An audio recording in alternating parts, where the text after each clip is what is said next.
कलाम साहिब के स्वामी जी आपने कमाल कर दिया। સ્વામી તમે કીધું કે પ્રમુખ સ્વામી મહારાજમાં હું પણ બિલકુલ નહોતું. મેં એવું સાંભળ્યું છે કે અક્ષરધામ મંદિર, દિલ્હી અક્ષરધામ આટલું વિશાળ મંદિર બન્યા પછી સ્વામી રડી પડ્યા. શું કામ? દિલ્હી અક્ષરધામના ઉદ્ઘાટનમાં સ્વામીજી બેઠા હતા.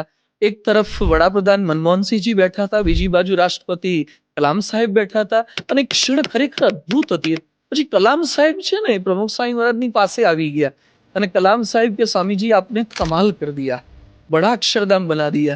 तो स्वामी जी तुरंत कलाम ने हाथ जोड़वा लागे कि नहीं नहीं हमने कुछ नहीं किया, हमारे गुरु योगी जी महाराज के संकल्प से हुआ है, भगवान के आशीर्वाद से हुआ है।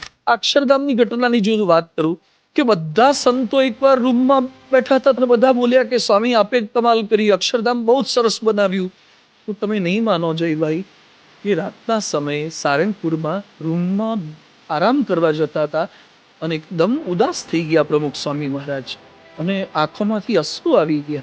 એટલે બધા સંતોએ ગભરાઈ ગયા કે શું થઈ ગયું। સ્વામી કે બધા ક્યારનાય મને કે કરે છે કે તમે અક્ષરધામ કર્યું, તમે આ કર્યું। મેં ક્યાં કઈ કર્યું છે? બધું ભગવાન કરે છે અને મને શુક્રવાર જશ આપો છો તમને, મારા ગુરુ યોગીજી મહારાજના સંકલ્પથી થયું છે, આપણે કાંઈ કરતા નથી।